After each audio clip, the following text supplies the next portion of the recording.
Next, Who Needs Friends? That's the title and subject of actor Andrew McCarthy's new book exploring male loneliness in America. As a member of the infamous Brat Pack of young actors from the 1980s, he starred in iconic films such as Pretty in Pink, one of my favorites, and the coming-of-age melodrama St. Elmo's Fire. Now he's taken a 10,000-mile road trip across 22 states to reconnect with old friends, and he tells Hari Srinivasan what he learned about human connection along the way. Bianna, thanks. Andrew McCarthy, thanks so much for joining us. You have a new book out called Who Needs Friends? An unscientific examination of male friendships across America. In the beginning of the book, you say that this sort of started with maybe a snarky question from your older son, who was basically asking you, you don't really have any friends, do you, Dad? I mean, it's powerful what kids can do to us, but what did that trigger for you? Well, yeah, we were sitting at the kitchen table. He was telling me a funny story about one of his friends, and then he finished his story and looked up and just said exactly that. You don't really have any friends, do you, Dad? And I don't think he meant it too snarky. He was just speaking truth as far as he knew it, the way our kids do to us, Yeah. Constantly keep us humble and or humiliated. And it just got me thinking and stayed with me. I said to him, Sammy, yeah, I do have friends. I just don't see them, but I know they're there, and that's enough. And he kind of went, okay. But that comment stayed with me. And a couple of days later, I just said out loud to the empty kitchen, I said, you know what? It's not enough. I need to go see my friends. And I'm like many guys, I think, who, when I was left home at 17, came to the city and had this sort of core group of guys who became my chosen family. And, they largely became responsible for me becoming who I've become. And through life and jobs and families, whatever, they scattered across the country. And I hadn't seen any of them in years, some of them in decades. And so my son's sort of comment made me go, I need to see these dudes. So this launched what turned out to be a 22-state, 10,000-mile road trip that was kind of zigging and zagging. You write in the book, when you were taking this tour, what had actually happened to my friendships? Were they still there as I claimed? Did I even want them or need them? What did I get from them anyway? What did I have to offer them? How did friendship affect my place in the world? What did I value? What mattered? Those are all really big questions. What did you find? Yeah, I mean, I have to say, I drove 10,000 miles because I hate highway driving. I'm terrified of trucks on the highway. So I just drove back roads the entire country, which was an amazing thing to rediscover America like that again. But what I found really interesting was I started talking to men as I went. I started talking to random men I would approach in gas stations or on the street or in motel lobbies or something. And I started talking to them about their friendships. So besides just reconnecting with my old friends, I started talking to men of all walks of life, cops and blues musicians and oil rig workers and all sorts of guys. And it was amazing because although all of them looked at me like I was insane when I first kind of walked up to them and said, will you talk to me about your friends? They kind of said, huh? But then not a single guy refused to talk to me. They were all, and invariably everybody pretty much said, I've never talked about this before. I never talk about this stuff. So it's fascinating to talk about. So I had amazing conversations with men who were very open to me all across the country. And, I found a lot of loneliness, a lot of isolation. I also found a lot of deep sort of connection and fellowship between men. And, it's a topic that we don't deal with. I guess the biggest thing I found is a topic that we just don't deal with very much, and to our own detriment. The juxtaposition throughout the book of how many men and some women all know this, that we don't deal with this well. In fact, they even point out, oh, my wife, my girlfriend, oh, she's got great friends. She's really connected.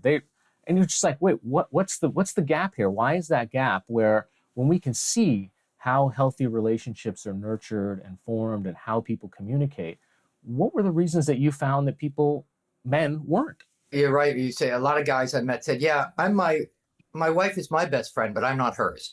A lot, right? And a lot of guys let their wives, schedule all their social life. But I think guys, it comes down to, they're cliches, but I think it's true that men have a fear of sort of admitting vulnerability because vulnerability can be misconstrued somehow as weakness. And the one thing a man can't be in our culture today is weak, right? Mm-hmm. And manhood has sort of evolved since sort of post-World War II John Wayne era. A man in America certainly has become someone who's stoic, hard, pull your hat down, carry your own water, just shut up and get it done and bring it on.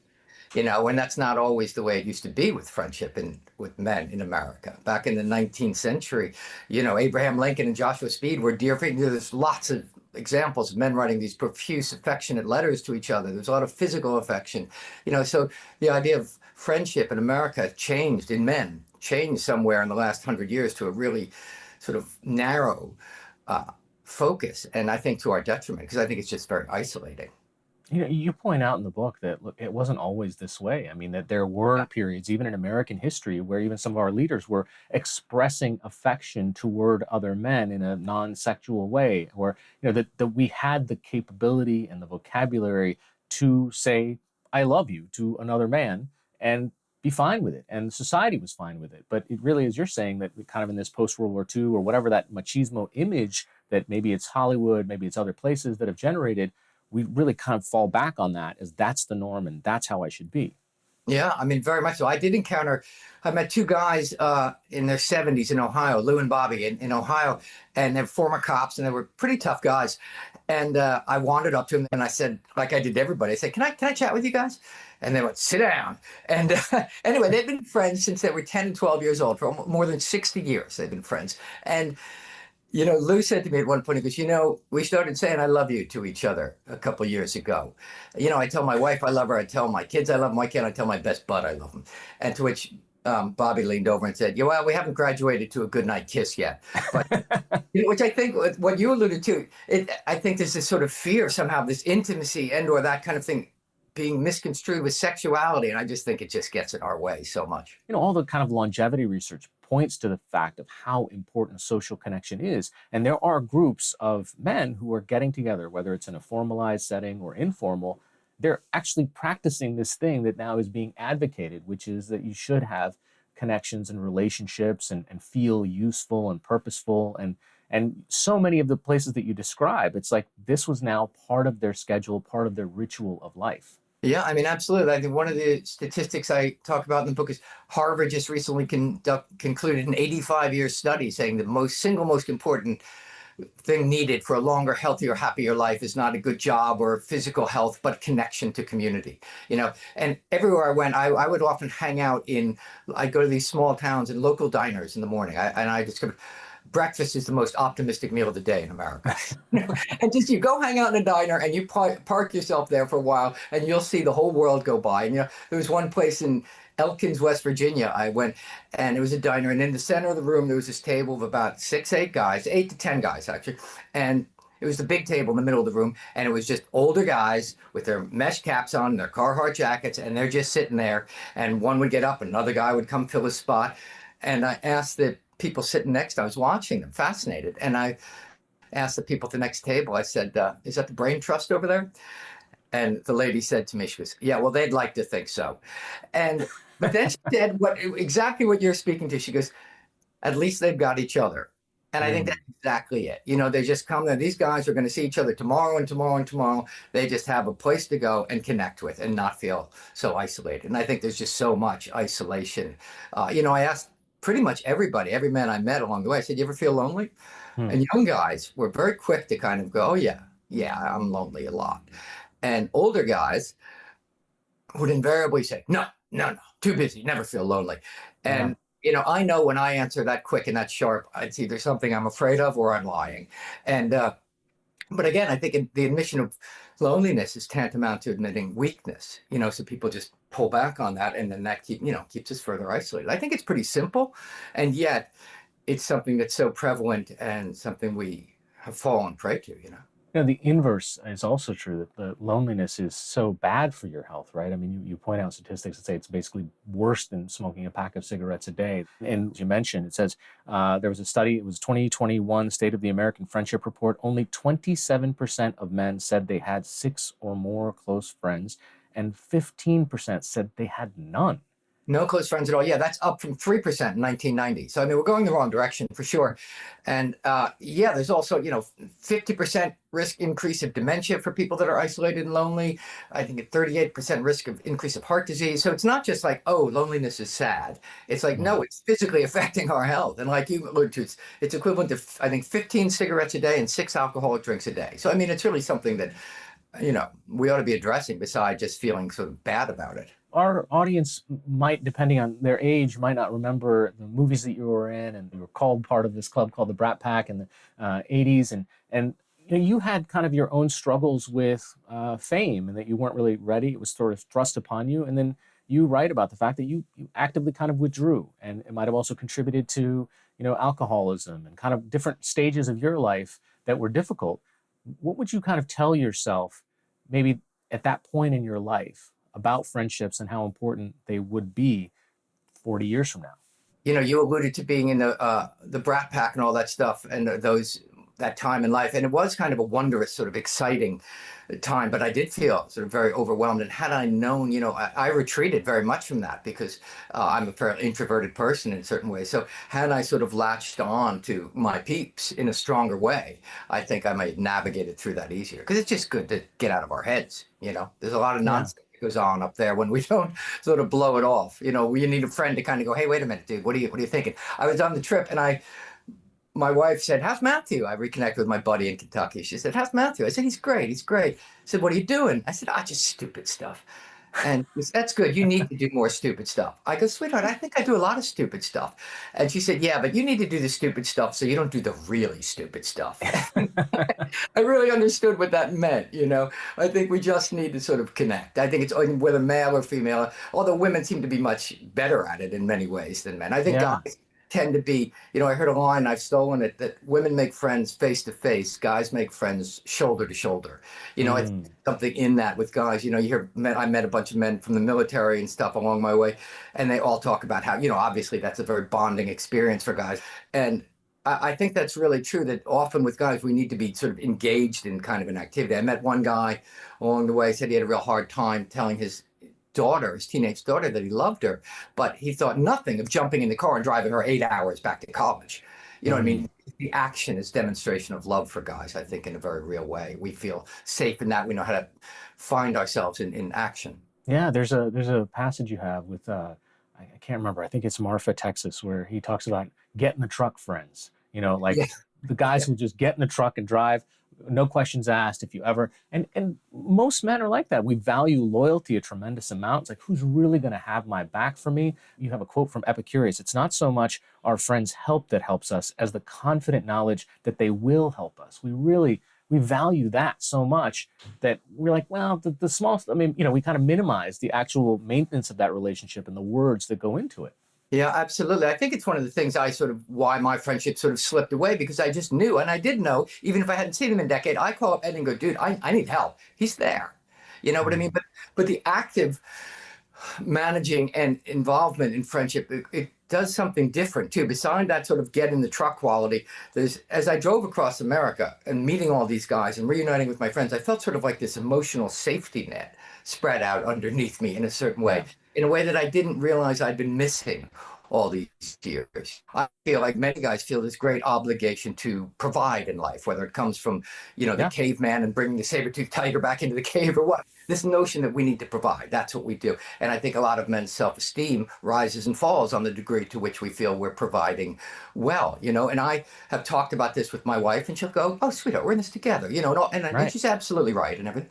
But I mention it to my guy friends, and they just go, I said, do you ever feel this? And they're like, oh, yeah, of course. It's like the biggest thing in my life.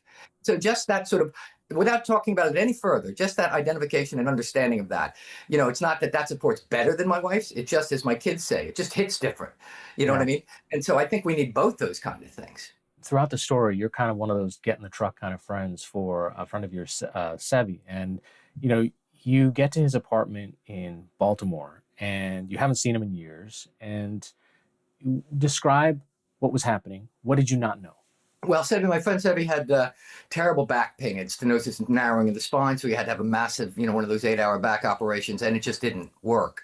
And so this wildly extroverted guy had become sort of largely a shut-in just because he physically wasn't able to maneuver.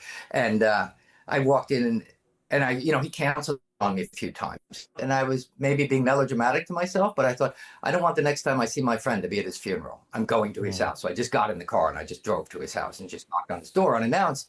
And, he opened the door and kind of went, dude. In that way that guys do, that dude contained a lot of ominous things in it. And anyway, his apartment was largely cluttered with all these Amazon delivery boxes and things. And I like really cluttered, like there was no room for anything else. And it was just in that instant, I realized, wow, his world has become very small. But I also thought instantly that these sort of all these boxes, I'm like, what is this? And that it was really sort of an act of hope, like clicking buy now for all these little things. We're just like, when my life gets back on its feet, I'm going to need all this stuff. You know what I mean? So, but again, he had just gotten isolated through the course of life. Stuff happens to all of us in life. We have our moments, and he just needed, and I just showed up. I learned a lot on the trip, but the thing I learned the most of anything was just, that cliche, 90% of life is showing up. Yeah. Just show up. I didn't do anything right on this trip. I'm no expert on friendship. I'm no expert on any of this stuff. All I know is I showed up. I got in the car and I drove and I went to see him. And there's something Aristotle talks about, the 3 levels of friendship, and the deepest level, what he called a perfect friendship, is two friends. Two friends are improved by the relationship, and they are able also to name the import of the relationship to each other. I'd show up at my friend's house and he'd say, "You drove all this way to see me?" And I was just like, "Dude, you know what? You're important in my life. You mean a lot to me. And I just needed to come see you." And to which they were able to reciprocate that. When we were younger, we probably never would have said that to each other. But being able to name the import of the relationship, I think is a huge, and I think women are very good at this and do it all the time, but guys rarely. Part of it was also interesting. You talk about how sometimes it's that people are embarrassed to be seen not like their younger selves, right? They don't have the capacity and capability. Like, if your friendship was formed in your teens or your 20s or your 30s, and now you're 60 or something, like, gosh, we used to go do all this stuff. I used to be so active. I could drink them under the table. And now, look at me. Yeah, I think there's a certain shame that comes with the relinquishing of some of the power that we had in our youth. That, again, but shame is one of those things that likes to keep us isolated and separate. I reunited with my friend Matthew in Kentucky, I mentioned earlier, and right when I saw him, he started taking a pill, and it was like, "What's that for?" He goes, "Oh, that's because I had that heart attack 13 years ago." And I'm like, "Dude, you had a heart attack? How did I not know that you had a heart attack 13 years ago?" And he was helping me with something, and I looked at him. I said, "You know what? I'm kind of ashamed to have gotten old and for you to see me in this way." I was feeling old, and he just looked at me and he just went, "Whatever." You know what I mean? It was nothing to him. It's like, this is life. And again, when we isolate in our own heads, this stuff is a big deal. But when we connect with people, they're just like, yeah, we're human. What's the other option? Author and actor Andrew McCarthy. The book is called Who Needs Friends? An Unscientific Examination of Male Friendships Across America. Thanks so much for your time. No, thank you.